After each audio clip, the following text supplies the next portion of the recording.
ပုံမှန်တူကြိုးတိုင်းဆိုကျွန်တော်တို့ကဒီမှာ R1 R2 S1 S2 ဆိုပြီးရှိရမှာဒါပေမဲ့သူကကျွန်တော်တို့က S2 တဲ့ဒဇာကိုဖေမဲ့ကိုကာဗနာအတွက်မလုပ်လိုက်ထုတ်လိုက်တယ်အိတ်တို့မှာ CD ပေါင်းပြီးမလုပ်လဲထုတ်လိုက်တယ်ထုတ်မှာအဲ့တော့အပေါ်မှာဒီမှာ3ကြိုးပဲမရှိဘူးလားရှိရနော်အဲ့အတွက်ဒီ S ကိုကူဖို့အတွက်တကြိုးမလိုဘူးလားလိုတဲ့အတွက်တကြိုးလိုတယ်ကာဗနာကိုကူဖို့အတွက်လည်းဒီမှာတကြိုးမလိုဘူးလားအဲ့ကောင်တီးတန်းလင့်ကြိုးတကြိုးတက်မလုပ်လိုက်နဲ့ဆွဲလိုက်အဲ့လိုလင့်ကြိုးထုတ်တဲ့ညာမှာဒါလင့်ကြိုးထုတ်တာပြမယ်နော်လင့်ကြိုးထုတ်တဲ့ညာမှာကျွန်တော်တို့ကကြည့်မယ်ဒီမှာ expose ဆိုမရှိဘူးလားရှိရနော်ကြည့်ဒီကနေကျွန်တော် expose ကိုဒီအောင်ဆွဲလိုက်မယ်ဒီမှာအကွေးလေးမြင်ရပြီပါဗျာ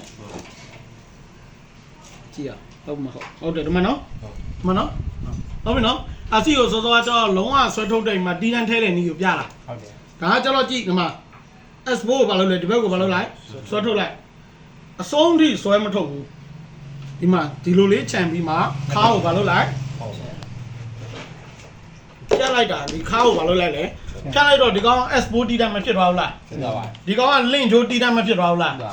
ထည့်เสียလို့လားကျွန်တော်ကော coin အကုန်ဘာလုပ်လဲတက်တာတော့ပေါ့ဟုတ်ပြီနော်တက်တာလာတဲ့အလုံးမရှုပ်ဘူးဆိုတာပြောချင်တာတချို့ကျတော့ဒီမြောင်းတွေအပြည့်ကျကြီးထည့်ပြီးဒီတက်ပင်လေးထည့်ဖို့အတွက်ကိုစက်ကူကြီးပြန်ခွာရရင်မတန်မလွယ်ဘူးအချိန်လေးပါလို့လဲ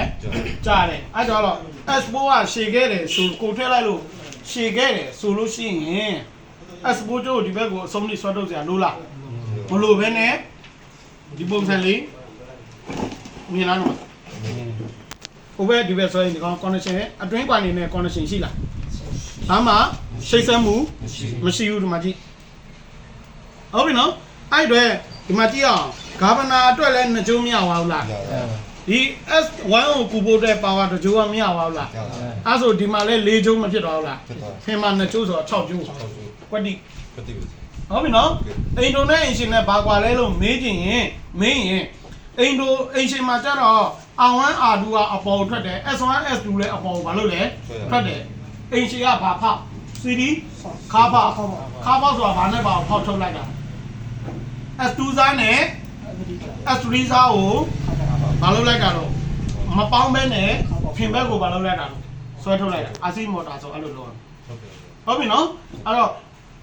S ကို CD ပေါင်းမယ်စုံနေပါလေပေါင်းမယ်အဲ့လေဆဆ S2 စားနဲ့ S3 စားပေါင်းတော့မယ်ဆိုရင်ကျွန်တော်တို့ကမပေါင်းဘဲနဲ့ S2 စားနဲ့ S3 စားကိုဖင်ဘက်ကိုပြန်ပြီးဘာလုပ်လိုက်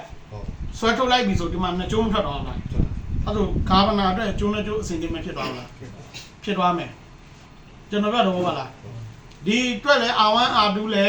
အစုံရမယ် S1 S2 လဲအစုံရမယ်ဖင်ဘက်ကိုလည်းအစုံရမယ်ဆိုတော့အိမ်ရှင်မှာကျတော့ဒီလိုလင့်ကြိုးအကူကြီးထည့်စရာလို့လားဟုတ်ပြီနော်နားလိမ့်နော်ဒါအိမ်တို့အကူကြိုးထုတ်တဲ့အောင်အာစီလို့ရှင်းပြတယ်ဟုတ်ပြီနော်နောက်ပိုင်းလုံရင်းနဲ့နားမလဲရှင်းကျွန်တော်ပြင်ပြီအာစီရရလားရပြီကြရနော်မဟောင်း join မယ်နော်နော်